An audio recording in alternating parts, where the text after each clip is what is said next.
In Sefer Alicha Shlomo, it is brought down that Reb Shlomo Zalman Auerbach used to make Havdalah during the 9 days on wine and drink from the wine. However, the Aruch HaShulchan brings down that his minhag was to make Havdalah during the 9 days on Cheimar Medinah, on beer, and many people still have that minhag today. Also, someone who's not fasting on Tisha B'Av, when it comes out on Sunday like it does this year, has to make Havdalah before they eat, and they may not make Havdalah on wine.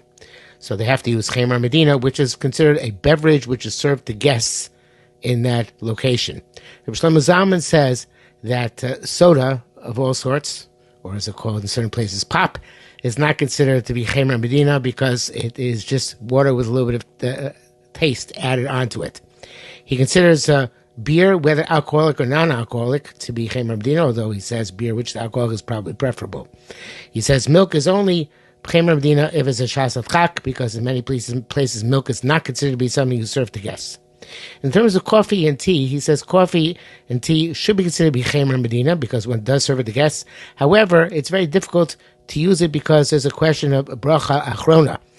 So a question of drinking it in the amount of time necessary in order to be considered to be fulfilled the halacha of kosher bracha, which is the melo lugmav bevas achas. Melo lugmav, to drink a cheekful in one shot. The Reb Shlomo Zalman says that to wait till it cools down a bit is also not so good, because once it cools down a bit, some people don't drink the coffee. They toss it, and therefore it may not have the status of Cheimar Medinah, a beverage served to guests. He says, interestingly enough, it's a significant type of coffee. He says the type of coffee they serve, I guess, at banquets and such like, which is a higher grade of coffee, then it would be Cheimar Medinah even if it cools down a bit. He brings an interesting minhag, which perhaps not so many people are familiar with, in the name of his Rebbe, Rabbi Zalman, who said the name of the Brisker Rav, and then said the name of Reb Chaim, and